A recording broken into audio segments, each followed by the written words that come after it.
Assalamualaikum, selamat sejahtera ya.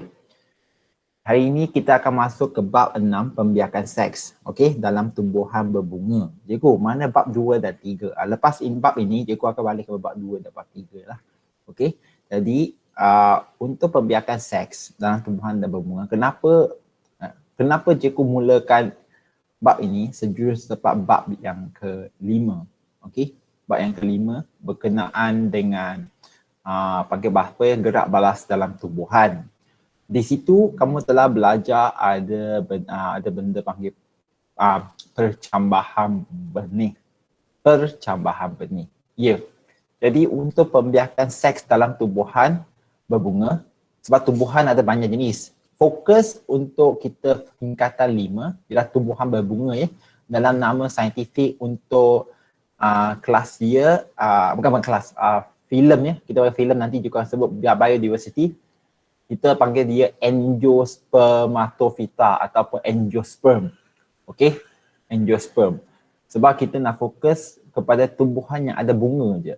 Jadi ada tumbuhan yang tak ada bunga ke? Sebenarnya tumbuhan yang tidak berbunga lagi banyak. Okey, itu cerita lain dah. Jadi kita nak belajar pembiakan seks ini bukan berkenaan dengan sperma bertemu bercantum dengan ovum. Tidak ya, kita akan belajar dari pembentukan sperma. Kalau anda telah belajar di tingkatan 4 itu, ambil masa untuk baca pembiakan seks dalam haiwan, manusia dan haiwan. Ya, kita bermula dengan dari mana sperma datang, pembentukan sperma. Itu panggil spermatogenesis untuk haiwan dan juga manusia lah. Dan juga pembentukan ovum. Okey, pembentukan ovum proses dia kalau untuk haiwan dan juga manusia, oogenesis. Tapi dalam tumbuhan, di manakah sebenarnya sperma dibentuk dan juga ovum dibentuk? Okey, itu yang kita nak belajar. Selepas dah belajar sperma dan ovum itu dibentuk, barulah kita bercerita macam mana mereka bertembung atau bertemulah dan bercantum melalui proses persenyawaan. Okey, persenyawaan. Okey, lepas persenyawaan bukan nota ya. Ada cerita sambungan. Sambungan dia sehingganya kita cerita pembentukan benih. Pembentukan benih. Okey. Okey, yang penting benih itu nanti akan bercambah. Okey, bercambah membentuk dua bahagian yang cikgu cakap sebenarnya pucuk dan akar. Pucuk awal itu kita panggil dia sebagai flumio, yang akar awal itu kita panggil dia sebagai radikel. Jadi kita tak nak buang masa, kita akan bermulakan bab ini. Dengan pagi ini saya akan mula dengan benda ringkas dulu. Jadi kawan-kawan yang tak sempat nak masuk nanti tak tengok balik pun senang. Ya, kita wajib tahu apakah struktur bunga. Saya percaya ataupun cikgu percayalah semua dah belajar. Tapi setakat manakah anda boleh lukiskan bunga, struktur bunga mengikut konsep biologi ataupun konsep sains. Kita tak nak fikir, oh cikgu, bunga ini susah nak lukis warna pun berbeza. Cikgu tak minta anda lukiskan mengikut apa yang kamu nampak ataupun bentuk 3D, tidak ya. Lepas kita lukiskan struktur itu, kita yang pentingnya ada asas ataupun asas kepada struktur bunga. Lepas tu memberikan label kepada struktur dalam bunga. Label, maksudnya manakah tempat untuk struktur sedemikian. Okey, penting. Lepas tu kita belajar pembentukan bunga dan juga embrio. Maksudnya apa ni? Untuk siapa yang nak mula ya, cikgu dah cakap ya. Tadi dah cakap pembentukan sperma dan ovum. Ya, ini yang kita panggil tadi kata sperma. Kalau kata ada sperma nanti akan datang ada bunga. Embrio ini yang kita dalam itu ada ovum. Okey. Kita nak pastikan maksudnya pembentukan untuk gamet itu ya. Tapi kenapa dia gunakan bunga? Maksudnya struktur di mana hasilnya sperma, struktur tu. Macam kita, kalau kita manusia, struktur hasilkan sperma itu adalah di dalam testis. Okey. Jadi testis itu bukannya rujuk pada bunga saja, tidak. Bunga itu adalah benda yang nanti dia dalam itu ada sperma, kita akan belajar macam mana pembentukan bunga di dalam anther. Anther nanti kita akan sebut itu. Manakala pundi embrio itu bukannya rujuk pada ovary, okey, ovary di manusia, tapi ovary di dalam bunga. Lepas tu kita akan belajar untuk persenyawaan, lepas tu perkembangan benih dan buah. Okey, dan juga kepentingan biji benih untuk kemandirian. Oh, kemandirian. Okey, dia macam mana? Apa kepentingan dia untuk membuahkan tumbuhan berbunga itu terus hidup. Okey, jadi kita sekarang akan lukis bagaimana struktur kuntum bunga. Jadi bagaimanakah pembentukan bunga dan juga pundi embrio. Okey, kita pergi ke sini. Murid-murid yang saya hormati, kamu boleh terus pergi ke muka surat 114 ya, 114. Di sinilah cikgu nak minta anda tengok kepada struktur bunga itu kalau kamu ada buku lah. Kalau tak ada buku, kamu boleh buka di laptop anda, tengok yang buku teks E yang disediakan. Okey, jadi cikgu, macam susah je. Kan? Okey, kita perlu belajar ya. Tengok, perlu makan masa. Dan juga kamu perlu tengok pada bahagian sini. Jadi kalau dalam SPM, kalaulah anda tidak bernasib baik, anda diminta lukiskan bunga. Okey, struktur bunga. Bunga itu mungkin salah lah, perlu tegaskan perkataan struktur bunga. Apakah yang perlu diperhatikan? Jadi apakah yang perlu diperhatikan? Jadi kalaulah anda diberikan kertas kosong ataupun kertas jawapan yang kosong lah, macam mana kamu nak lukiskan bunga? Jadi pertama sekali, ya, perlukan ada pen. Tak ada pen, tak boleh lukis. Ya, jadi bunga memang akan ada tempat yang berwarna itu, ya, kita panggil bunga kan. Jadi kita lukis macam mana? Kita akan lukis dalam bentuk macam senang. Okey, di bawah bunga itu ada, biasanya kamu akan nampak ada benda yang macam daun kecil dan ada bentuk macam bulat ke bawah, lepas sambung ke batang pokok. Itu nanti kamu akan sebutkan nama dia. Lepas anda lukiskan yang merah itu untuk bunga, yang bawah itu pemegang untuk bunga, di sini dah kamu perlu bezakan antara struktur pembiakan untuk yang jantan dan juga untuk yang betina ya. Okey, bukan bunga. Struktur itu nak katakan bunga salah. Di manakah bunga? Cikgu apa itu bunga? Kalau untuk nak belajar English, pollen lah. Okey, maksudnya kalau anda pernah belajar dengan bersungguh-sungguh ketika tingkatan 3, tingkatan 3 ke tingkatan 1 ya, Jap? Tingkatan 1 atas siap, cikgu lupa ya.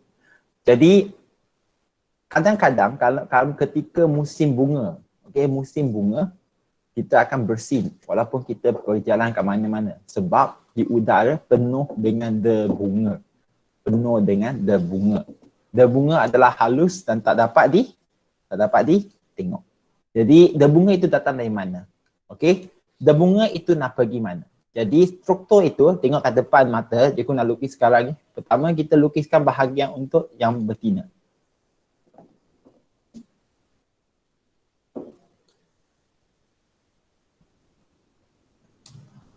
Okey, betina. Cikgu, kenapa macam itu bentuk dia? Ada sebab dia. Dan yang hitam itu betina dan kita lukiskan biru untuk yang jantan.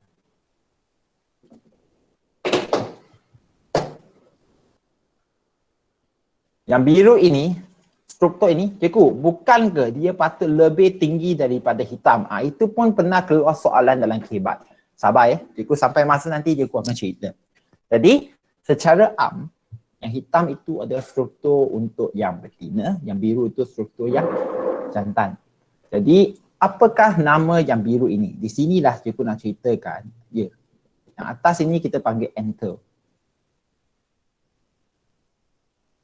Yang pemegang itu kita panggil filament. Okey, manakala untuk yang betina pula, betina punya macam struktur, ovary adalah bahagian bawah, tapi atas ni tempat di mana bunga itu akan jatuh, kita panggil dia sebagai stigma. Okey. Yang kat tengah-tengah yang batang dia ni kita panggil stil. Murid-murid kalau kamu tengok betul-betul semua ada kat sini dah Cikgu yang penting cikgu nak kamu semua tengok Lepas tu kat bawah ini kita panggil bari. Okey. Bahagian bunga yang berwarna. Yang berwarna itu, semua ini cikgu nak guna warna supaya anda beza. Maksudnya kalau untuk yang struktur pembiakan dia melibatkan semua dari biru, hitam ke merah. Sebab kenapa merah itu penting? Merah itu untuk menarik ejen penderbungaan. Ejen penderbungaan seperti lebah, seperti apa panggil tu, ramah-ramah untuk datang ke bunga mencari makanan. Okey, nama bunga yang berwarna itu kita panggil petal. Okey. English pun petal, BM pun petal ke? Petal, ya, nasib baik. Yang hijau ini, bawah itu yang macam daun tapi dia berbentuk macam pemegang kepada bunga. Kita panggil yang ini bahagian daun ini kita panggil sepal. Dia memang berbeza nama dia. Okey, yang bawah ini kalau anda belajar English receptacle. Tapi untuk BM kita panggil peduncle. Peduncle pemegang lah, okey. Jadi, bukan tak penting, jarang ditanya dah. Pernah ditanya dalam objektif tapi jarang ditanya dalam kertas 2. Tapi untuk yang biru dan hitam je, itu kertas 2 dah soalan yang memang biasa ditanya. Sebab itu tempat yang kamu belajar. Cikgu, tadi kamu sebut the bunga. Apa itu the bunga? Cikgu pun guna ungu. Ya, enter di sini yang akan hasil dalam ini ada bunga. Apabila masa sesuai dia akan lepaskan the bunga ke udara. Kalau the bunga itu jatuh pada pokok yang bukan pokok, jatuh pada bunga yang sama, kita panggil dia sebagai penderbungaan sendiri. Okey. Jadi itu bergantunglah pada isu dia nanti. Kita akan belajar pada masa akan datang juga. Sabar dulu. Jadi nama untuk struktur biru sepenuhnya itu, okey, kita panggilkan dia apa? Kita panggilkan dia pistil. Tidak ikut pistil, bukan pistil pula, dia tak ikut kat sini Jadi kalau untuk jantan kita panggil stamen, okey, untuk betina kita panggil couple. Okey. Stamen. Nah, untuk yang ini kita panggil couple. Cikgu, jadi apakah tujuan cikgu tunjukkan gambar macam ni? Ya, kerja pertama nanti anda hari ini, okey, nanti cikgu akan bagikan assignment di Google Classroom, ialah lukiskan raja untuk struktur bunga. Okey, tuliskan nama kamu kat situ dan juga lukiskan cantik lah. Kamu boleh lukis melalui komputer. Kalau kamu ada drawing pad, kalau tak ada lukis kat kertas, ambil gambar, hantar pun boleh, tak ada masalah. Okey, di dalam ovary ini, ini cikgu nak cerita, penting Cikgu, saya tengok dalam gambar itu ada banyak biji benih. Itu bukan benih. Kalau lepas disenyawakan baru benih. Tetapi, cikgu akan guna spesies tumbuhan bunga yang hanya ada satu benih saja. Cikgu, apa maksud dia? Contohnya tengok buah mangga. Buah mangga, mango Berapa benih dia ada? Sebiji. Jadi dalam dia berbentuk seperti ini.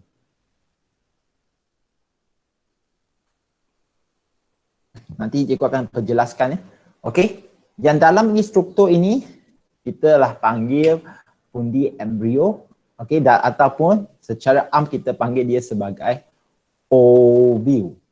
Ini ada satu ovule. Dia ulang, ini ada ovary, ini ada satu ovule. Gambar yang atas ini, kamu akan nampak ada banyak. Jadi apa contoh contoh tumbuhan bunga yang ada banyak benih? Contoh apple. Apple, contoh. Jadi anda perlu tahu bahawa buah apple itu buah apple itu bukan ovule. Perlu tahu dulu. Buah apple itu sebenarnya rujuk kepada struktur yang ovary penuh dia. Nanti kamu akan belajar macam mana pembentukan buah dan juga sekali dengan benih. Jadi sehingga sekarang rasanya semua boleh ikut ke tak? Dia pun dah membebel lama ni. Rasanya semua boleh ikut ke tak? Kalau boleh bagi respon, saya tak nak minta lah suara, mungkin suara baru bangun kan tak elok juga. Jadi siapa yang rasanya boleh respon sikit? Yamping? Okey ah. Oh Yising ah. Oh thank you Nadia dan Yising ah. Yamping okey Yamping. Okey ah. Jadi kita sambung. Jadi struktur dah tak ada masalah.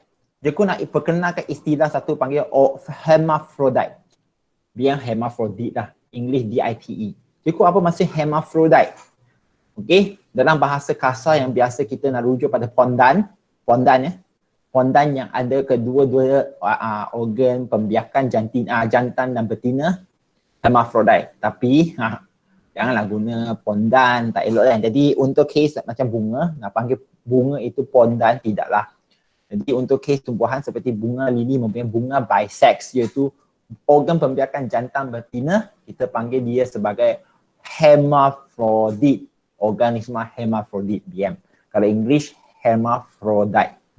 Okay, itulah kita kadang-kadang nak marah orang secara berfalsafah.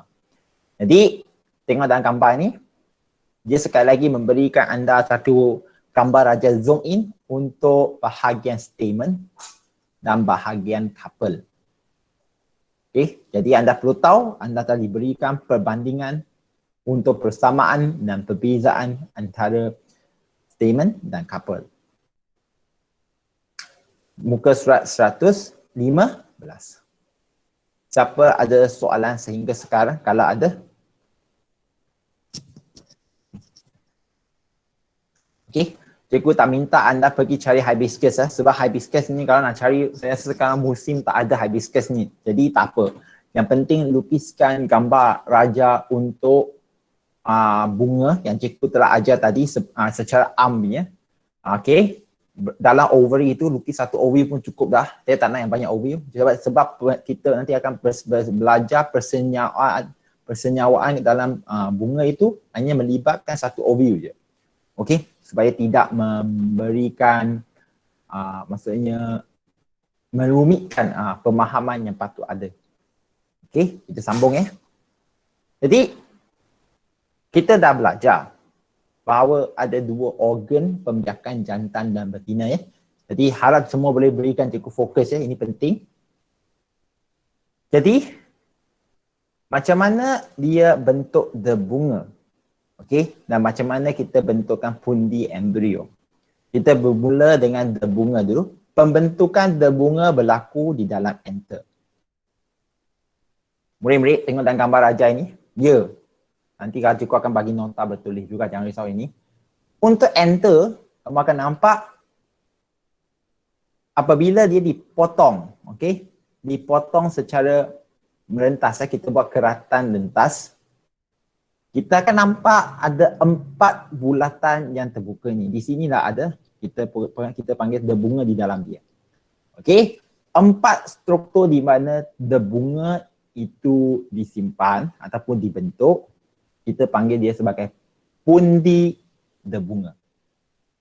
Pundi the bunga. Maksudnya di dalam enter kita ada pundi the bunga. Okey. Jadi perlu tahu bahawa di sini notai 116, dia 1 dan selepas tu 2, 3, 4 dekat bawah itu. Okey. Jadi semasa perkembangan enter, baca pada nombor 1 sini ya. Cikgu pun tak nak buang masa. Semasa perkembangan enter, sekelompok tisu tumbuh secara mitosis ya. Okey. Dan di dalam setiap lobule untuk membentuk 4 pundi the bunga. Di dalam setiap pundi the bunga terdapat beratus-ratus sel induk the bunga dan atau sel induk microspora yang diploid. Murid-murid di sini dengar ya. Di sini ada ada istilah yang agak menyusahkan, tapi cikgu akan membuatkan hidup anda senang lah. Di sini ada kita panggil induk. Pertama istilah induk ini ya. Induk maksudnya mother ataupun kita panggil ibu bapa, induk. Kedua, micro. Saya tahu micro itu kecil, tapi di dalam pokok khususnya pada rujuk pada bunga, micro biasanya rujuk kepada jantina, jantan. Saya ulang, jantina, jantan. Maksud dia, kalau anda telah belajar untuk spermatogenesis tingkatan 4 pembiakan seks dalam manusia. Soalan pertama yang saya nak tanya untuk soalan macam ni untuk pembiakan, sperma berasal dari mana? Sperma berasal dari mana? Cikgu, berasal dari testis lah, kita tahu. Kalau kamu telah belajar secara mendalam, kita tahu bahawa sperma dibentuk di dalam tubuh seminiferous, tempat yang pembentukan sperma. Tapi itu bukan jawapan cikgu. Cikgu nak sebenarnya tanya, sel sperma berasal daripada sel apa? Jadi seperti soalan di sini, the bunga, bukan punti the bunga ya, cikgu cakap the bunga, berasal dari mana? Dia berasal daripada sel induk the bunga. Jangan risau, nanti cikgu akan cerita mendalam, ataupun sel induk microspora. Okey, siapa tak boleh ikut? Dia bermula daripada sel ini, sel yang bernama sel induk microspora. Dalam setiap pundi the bunga, dalam ada beratus-ratus sel induk microspora. Asal dia adalah 2N. Seperti yang cikgu cakap tadi, bayangkan sperma ialah N. Sperma lelaki ialah N. Berasal daripada sel yang berapa N? Siapa nak jawab? Sel yang berapa N? Siapa relakan diri je? Sperma berasal daripada sel yang berapa N? Ya? 2N. Okey, 2N Cikgu, kenapa pentingnya cikgu sebut N dan 2N ini? Secara ringkasnya, anda perlu ada konsep bahawa kalau manusia, kita ambil manusia, organisme manusia dulu, ada 46 kromosom. Ada 46 kromosom. Pentingnya sperma dan ovum dibentuk dengan membahagikan kromosom menjadi separuh bilangannya. Daripada 46 menjadi 23. Sebabnya apa? Kalau tidak berbuat sedemikian, kemandirian spesies survival spesies tidak boleh dikekalkan. Sebab kita nak kekalkan 46 kromosom untuk kita punya generasi akan datang. Cikgu, kalau kromosom lebih, bukankah dia akan ada kelebihan? Tidak. Okey, tidak. Memang ada banyak eksperimen telah menyatakan, kalau kamu dah baca online, bilangan kromosom lebih tidak bermaksud kamu ada kuasa yang lebih. Tidak. Sedar ke tak sedar, untuk pokok khususnya sayur-sayuran yang anda makan, ada sayur, dia punya sel melebihi 60 kromosom. Tengok pada sayur. Kalau sayur adalah 60 kromosom, adakah tak sayur nampak lebih bijak daripada manusia? Jawapan dia tidak. Jawapan yang memang jelas tidak. Dia tetap sayur. Tidak boleh membuat apa-apa yang seperti manusia tengah buat ataupun berfikir secara intelek. Okey? Jadi kita nak kekalkan bilangan kromosom. Jadi itulah benda pentingnya untuk kita fokus macam mana kita macam mana pembentukan gamet ataupun sel pembiakan, pembentukan gamet atau sel pembiakan ataupun kita panggil sperma dan ovum. Jangan kata menyusahkan cikgu, sperma itu saya lepaskan je lah. Kenapa saya nak belajar? Kalau macam itu, kenapa kamu ambil biologi? Jadi kita nak belajar ni. Jadi, the bunga. Cikgu, jadi mana sperma dia tu? Sabar, belum lagi sampai. Pentingnya untuk belajar the bunga terdahulu.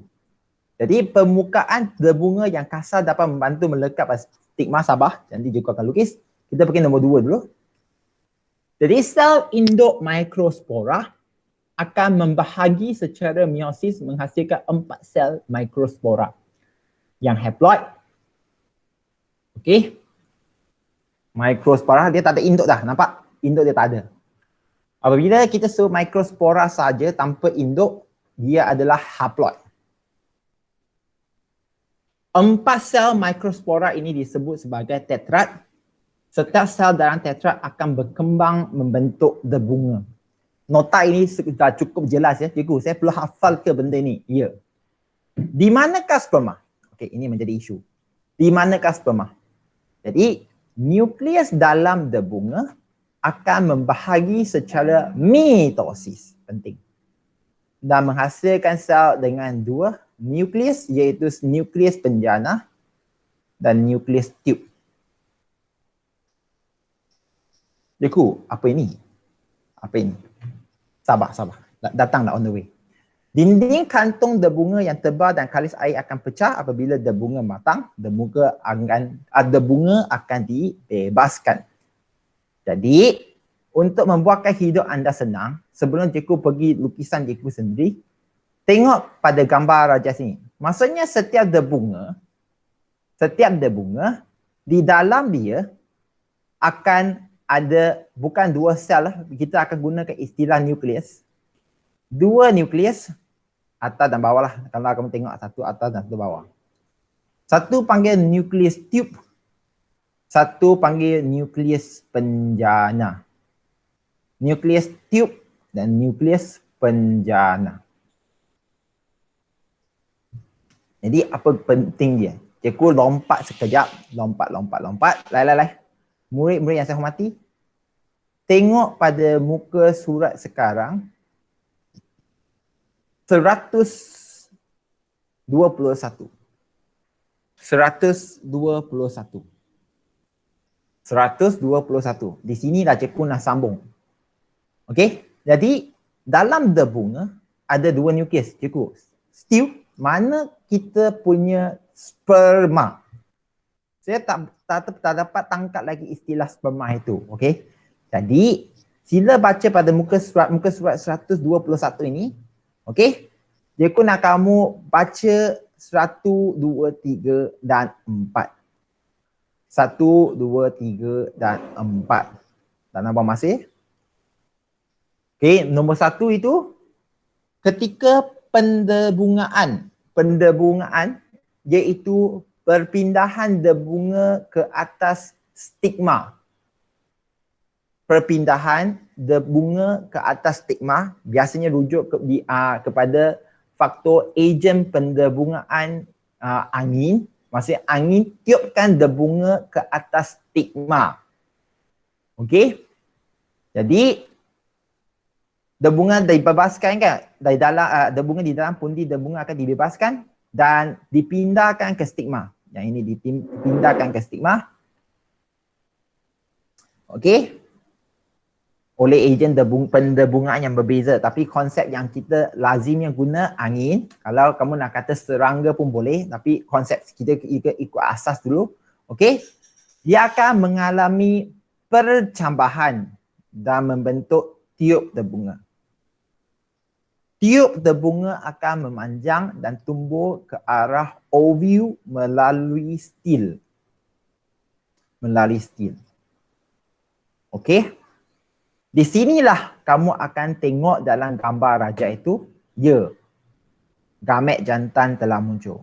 Mula-mula yang saya kata sekalian, mana gamet jantan ni datang? Okey? Dia berasal daripada nukleus penjana.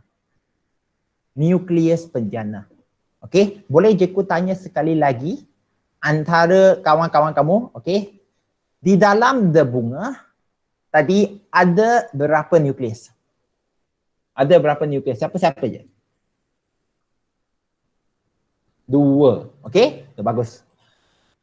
Lepas itu cikgu nak tanya, nukleus itu mana satu yang akan membentuk gamet jantan? Faizah? Boleh cuba jawab Faizah? Sebab takut Faizah tidur je. Antara dua nukleus tadi itu, mana satu yang akan membentuk gamet jantan? Ya. Nukleus penjana. Yes. Nukleus penjana. Yang di sinilah dia akan bentukkan gamet jantan yang kita sebutkan dia sebagai sperma. Tetapi kita jarang gunakan sperma di sini sebab sperma yang kita biasa rujuk ada ekor flagellum itu. Jadi jarang di sini kita guna sperma, tapi kalau kita nak guna sperma boleh, tak salah. Jaranglah. Okey, kita gunakan gamet jantan. Jadi cikgu nak gunakan cara cikgu untuk jelaskan sekarang. Okey, dengar ya.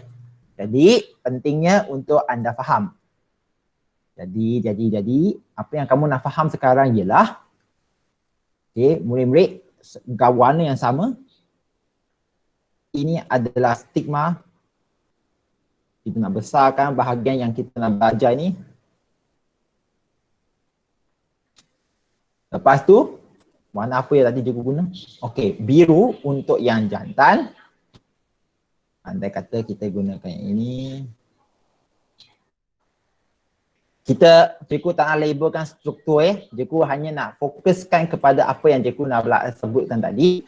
Jadi kita dah tahu ada bunga.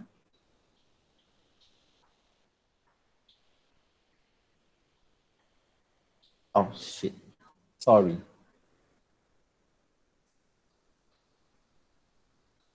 Ada bunga. Okey, bunga ini melalui proses pendebungaan akan jatuh di atas stigma. Jadi macam mana bentuk bunga yang kamu perlu tahu? Bunga kalau lukis secara kasar dia berbentuk macam matahari sebab dia ada bunga yang matang. Dia perlu ada luaran yang berbentuk untuk berbentuk nak kata tajam tidak ya, maksudnya berbentuk sesuai untuk melekat ke atas stigma. Jadi dia akan lekat atas stigma.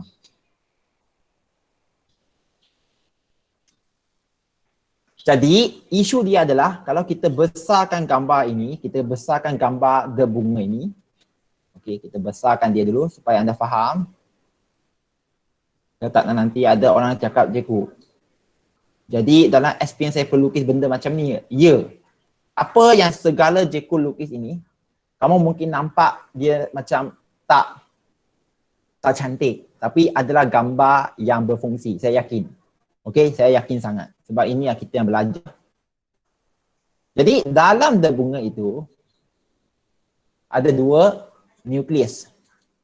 Kadang-kadang kalau pergi tuition cikgu sebut sel, salah Cikgu nak tegaskan di sini dia panggil nukleus. Nukleus yang bawah itu kita panggil nukleus tube. Yang atas itu kita panggil nukleus apa sekali lagi? Siapa nak jawab? Ya. Nukleus penjana. Thank you ya. Nadia memang aktif Mesti bangun solat dan memang segar ini. Good. Teruskan. Jadi kenapa cikgu cakap nukleus tube kat bawah? Ya, sebab sekarang kalau kamu dah kaji betul-betul struktur betina atau struktur pembiakan betina untuk bunga, awal dia ada overview ini. Okey, kamu perlu faham bahawa bahagian gamet jantan yang bakal bentuk itu perlu masuk ke dalam struktur panggil pembiakan betina itu sampai ke bawah yang macam pemegang itu. Tapi dia bukan pemegang, kita panggil overview itu, ataupun nanti kita akan belajar dia sebagai pundi embrio yang ke tengah-tengah itu. Jadi, okey, macam mana dia boleh berlaku? Jadi adalah nukleus yang akan berfungsi untuk buat demikian. Dia akan mencenahkan laluan. Dia akan korek ke bawah. Jadi kalau cikgu besarkan gambar raja dia ini, kita besarkan gambar raja. Ya. Nukleus yang akan mencenahkan laluan, mencenahkan supaya mewujudkan laluan sampai ke sini. Kita sekali lagi, sebab dia berbentuk tube, laluan itu berbentuk macam tube. Jadi kita panggil ini nukleus tube. Kenapa dia boleh bergerak siap? Sebab dia akan hasilkan enzim cernahkan laluan tersebut. Di belakang dia itu, okey, Jeku nak sekarang gunakan warna lain supaya anda boleh faham. Jom kita gunakan warna ungu. Belakang ini nukleus penjana ini. Di belakang ada. Ketika dia bergerak bersama dalam tip tersebut, nukleus penjana, dia akan melalui mitosis. Membentuk dua nukleus ataupun kita panggil dia sebagai gamet jantan. Pentingnya untuk anda tahu bahawa setiap proses yang berlaku di sini sekarang, okey, adalah haploid. Dia tak ada diploid. Diploid hanya ketika di dalam enter microspora induk saja. Yang ada induk, istilah induk itu. Lepas itu microspora itu semua kita panggil dia sebagai haploid, N je. Jadi proses pembahagian yang terlibat ialah mitosis sahaja. Okey? Jadi apakah nama tube ini? Ini panggil tube the bunga, pollen tube. Yang akan sambung sehingga mana murid-murid sekalian? Akan sambung sehingga struktur betina. Di sini. Dia akan sampai ke sini. Apabila sampai ke struktur betina itu, nukleus tube apabila sampai pada destinasi, dia akan sendiri hilang. Okey? Kalau anda baca pada sini, apabila tiba di pundi embrio, tube berbunga akan menembusi ovum melalui micropyle.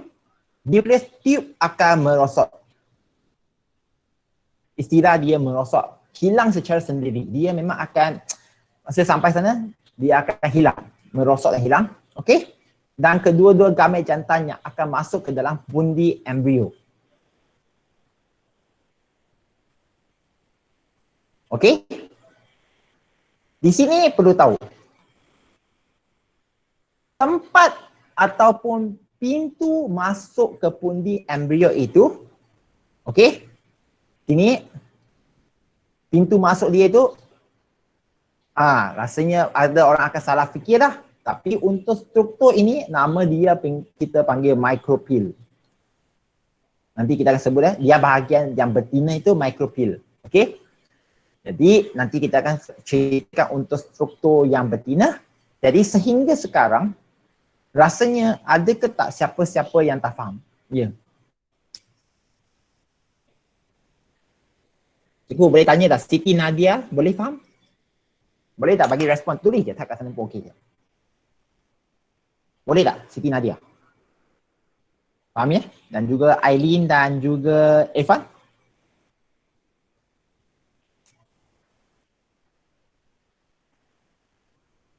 Irfan. Okay, good.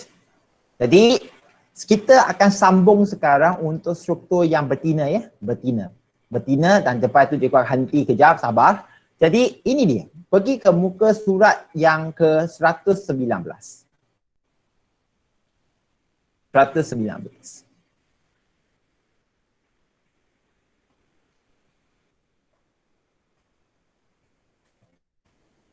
Tengok. Baca dulu terdahulu. Okey, kalau dah baca, Jeku akan cerita mengikut versi Jeku pula sekarang. Mengikut cara Jeku lah, cara Jeku.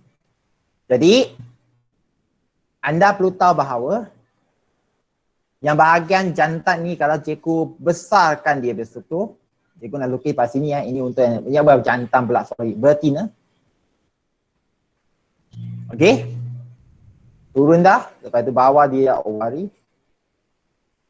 Dan dalam ini ada apa? Dah kali ketiga je aku lukis lah. Saya harap lepas ni tak ada masalah untuk anda faham dan anda jelaskan. Ya, kenapa macam tangan? yang penting bukan tangan itu. Yang kat luar ini kamu dah tahu tadi cikgu dah sebut semua ini kita panggil ovari. Yang dalam struktur ini kita panggil ovule. Cikgu mana pundi embrio? Pundi embrio rujuk ke dalam ini, yang struktur dalam ini. Nanti kamu akan belajar dalam pundi embrio ada beberapa sel. Tengok dalam pundi embrio ada 2 nukleus, 3 sel di atas, 3 sel di bawah. Jumlah ada berapa, jumlah nukleus ada berapa di dalam pundi embrio? Ada 8. Sabar ya. Okey. Yang kat luar, benda yang pegangkan pundi embrio itu, kulit itu kita panggil intergumen. Sebab dia ada 2 lapis, ada intergumen luaran dan intergumen dalaman. Intergumen ini macam kulit yang bakal membentuk testa, bukan testis testa, iaitu kulit. Kalau anda pernah makan kacang, buka kacang, dalam kacang itu ada satu lapis kan, satu lapis kulit yang kering ataupun kulit yang nipis tu, itulah intergumen. Okey, sebab dia bentuk benih. Ini contoh dia lah. Okey. Micropyle je aku dah cakap, tempat masuk itu kita panggil micropyle. Okey, dan harus faham bahawa dalam pundi embrio dia bukan ruang kosong ya. Dia tetap ada sel di sekitar dia. Sel-sel di sekitar dia, sel-sel ini, ada sel ini. Jadi aku pun tak nak buatkan anda salah faham, dia padamkan bahagian yang sel ini. Tapi ada sel-sel itu kita panggil nucellus. Sorry. Nucellus. Sel-sel yang mengisi tempat kosong di dalam pundi embrio. Pentingnya untuk anda tahu bahawa sel-sel di sekitar itu adalah diploid. Hanya dalam pundi embrio, 8 sel itu adalah haploid.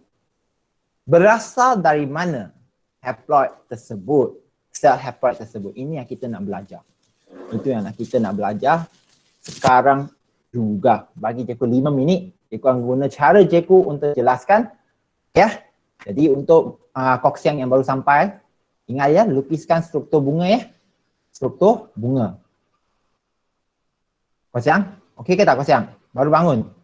Dah makan ke belum? Okey. Sedap tak? Dah makan ke belum? Tak.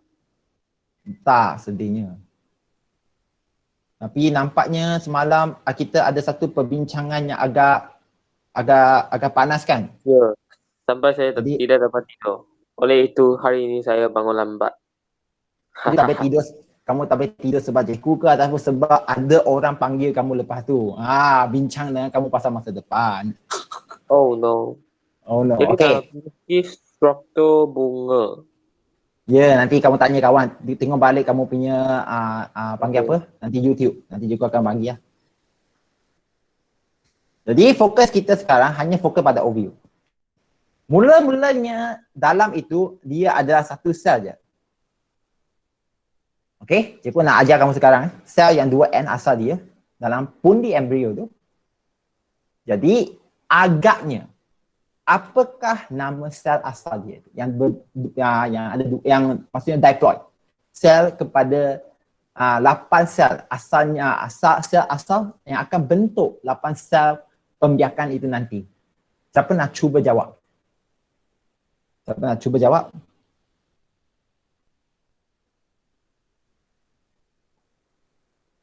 Ya, pandai. Wah, terus dapat dia. Jadi asal dia kita dah kata sel mesti ada mak ayah induk. Dan kalau mikro tadi untuk jantan, betina, megaspora. Okey. Jadi megaspora ini, sel induk megaspora ini akan melalui meiosis.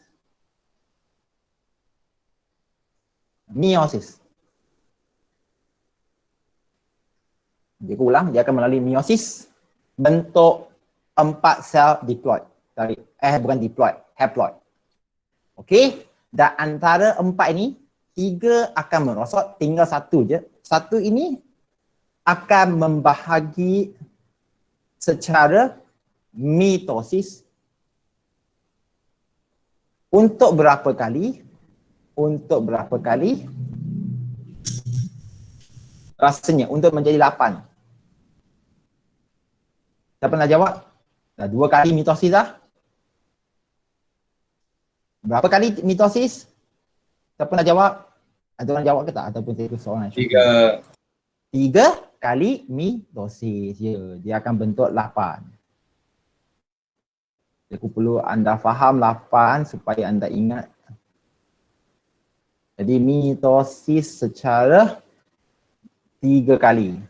Untuk bentuk 8, kenapa 8? Di sinilah cikgu nak hentikan, tapi cikgu nak lukiskan untuk dalam pundi embrio itu sekali lagi.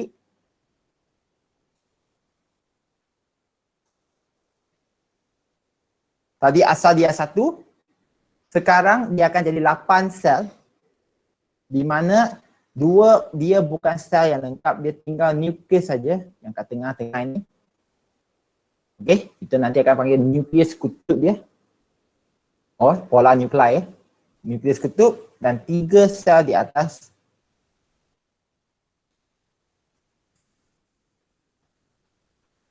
Tiga sel di bawah. Pentingnya untuk anda mengecam antara 6 sel itu, yang ini tengah-tengah yang dekat dengan micropyle itu adalah ovum. Okey, dan tengah-tengah 2 ini kita panggil dia sebagai nukleus kutub. Kalau tak silap cikgu, nukleus kutub. Betul ke tak, Cihin? Apa salah saya pula? Tiba-tiba je kan, tak boleh ke? Boleh lah, betul tak? Oh. Betul Betul. tak? Teks kata. Jadi, yalah, jadi atas itu sinergik dan bawah itu antipodal itu nanti. Itu maksudnya ada 3 lagi sel yang nama dia cikgu tak sebut, dan juga 2 sel sebelah kiri dan kanan ovum yang cikgu tak sebut. Pentingnya anda perlu cam sekarang adalah, sekali lagi ialah ovum dan juga nukleus kutub. Semua ini berasal daripada apa? Murid-murid sel induk megaspor. Daripada 1 sel menjadi 8.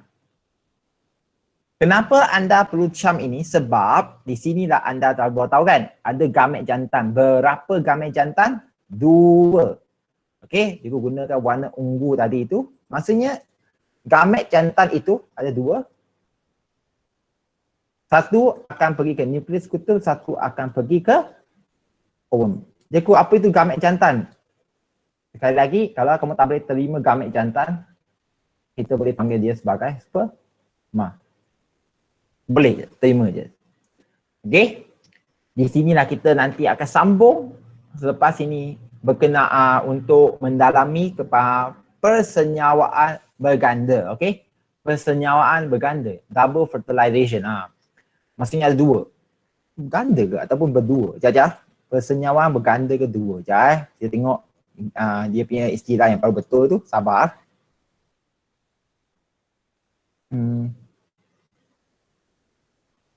Sekejap. Murid-murid yang saya hormati, kejap ya. Persenyawaan ganda 2. Sabar ya. Cikgu tak sambung, cikgu tak sebut seterusnya. Jadi kerja kamu sekarang sementara menunggu kelas pukul 12 nanti adalah kaji muka surat 119. Muka surat 119. Okey. Ini adalah gambar raja yang cantik. Mereka dah buat sampai berwarna dah. Kalau anda lagi mengadu, tak faham, tak jelas, cikgu pun tak boleh nak buat apa-apa dah. Okey. Cikgu dah terangkan dengan cara cikgu. Sekali lagi, dari sel induk megaspora akan melalui proses meiosis bentuk 4 sel megaspora yang haploid, 3 sel megaspora akan merosot. Istilah dia merosot. Kepada siapa yang BM dia tak bagus ataupun bahasa saintifik dia kurang, ingat, ada istilah yang kita tak boleh gantikan dengan istilah lain. Contohnya kalau merosot, kamu katakan dia, kamu kata contoh dia meletup. kamu kata dia contoh dia menghilang, semua tak terima. Dia memang nak merosot je istilah tu. Okey? Dan di sini hanya satu sel megaspora yang akan berkembang dan melalui 3 kali proses mitosis sehingga bentuk 8 nukleus, dan 8 nukleus itu ada 6 akan bergerak 3 ke atas, 3 ke bawah, 2 tinggal di tengah-tengah.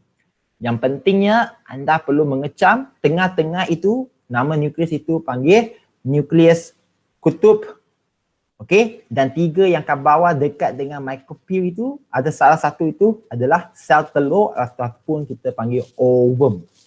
Jadi cikgu dah perkenalkan sekali lagi secara rumusan ataupun yang ringkasan yang perlu tahu struktur bunga dan di mananya kamu boleh jumpa sperma dan di manakah kamu jumpa ovum di dalam bunga, dalam tumbuhan berbunga. Itu saja. Siapa ada soalan sebelum cikgu tamatkan kelas hari pada pagi ni? Ya? Siapa nak tanya apa? Ya, siapa ada soalan? Kalau nak tanya apa, tanya. Sila tanya ya. Kejap je. Cikgu bagi dalam 30 saat je. Siapa nak tanya, sila tanya.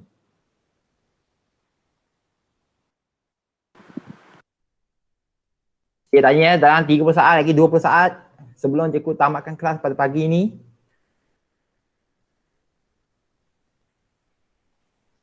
Ya, siapa-siapa? 10 saat lagi ni. Yang baru masuk, adakah tak soalan? Nanti sebelum cikgu upload lah, cikgu akan upload. Ya?